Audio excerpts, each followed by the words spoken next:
कि रात के 12 बजे आइबो ग्रीटिंग लेके रात के 12 बजे आइबो ग्रीटिंग लेके आते वो खूबसूरत उपहार गे कि नया साल दिन करबो प्यार गे ताम का बहन का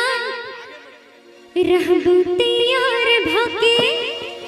हाथी गुलाब लेके रहबू तैयार भाके हाथी गुलाब लेके हम करबो इंतजार रे नया साल देना करे प्यार रे। आइए म्यूजिक के साथ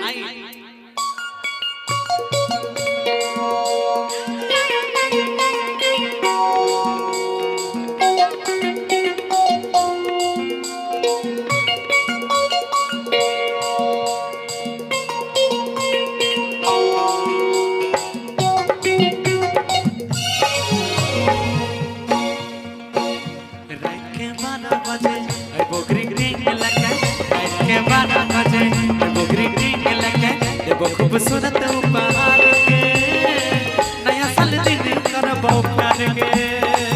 रात के 12 बजे आइबो ग्रीटिंग लेके रात के 12 बजे आइबो ग्रीटिंग लेके देबो खूबसूरत उपहार के नया साल दिन करबो प्यार के हम तैयार भके हाथी गुलाब लेके रहबू तैयार भके हाथी गुलाब लेके हम हो करब इंतजार रे नया साल दिन करे प्यार रे नया साल दिन करे प्यार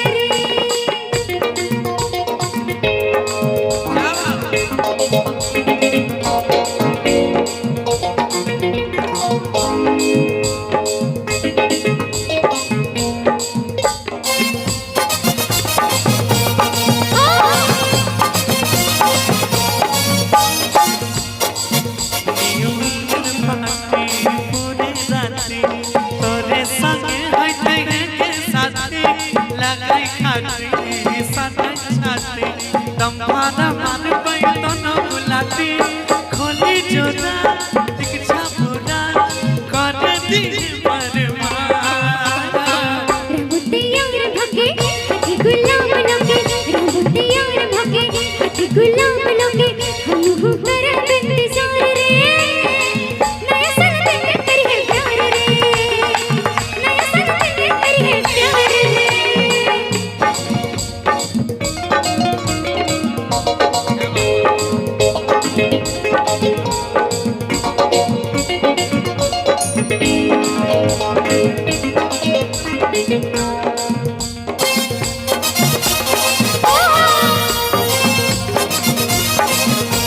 हमरा छिमान सुनरे धान तोरे लटूटे छे पूरा गोदान नगरिया गान छे पूरे जतन जल्दी से करे हमरा संग मिलन राइटर रिचे आज करम तोरे छुए छिया रात के 12 बजे आइबो ग्रीटिंग लेके रात के 12 बजे आइबो ग्रीटिंग लेके देबो खूबसूरत उपहार के नया साल दिन करबो प्यार के रहबू तैयार भके हाथी गुलाब लेके रहबू तैयार भके हाथी गुलाब लेके हम करब इंतजार रे नया साल दिन करे प्यार रे आके नया साल दिन करबो प्यार के हाँ नया साल दिन करे प्यार रे ओ नया साल दिन करबो प्यार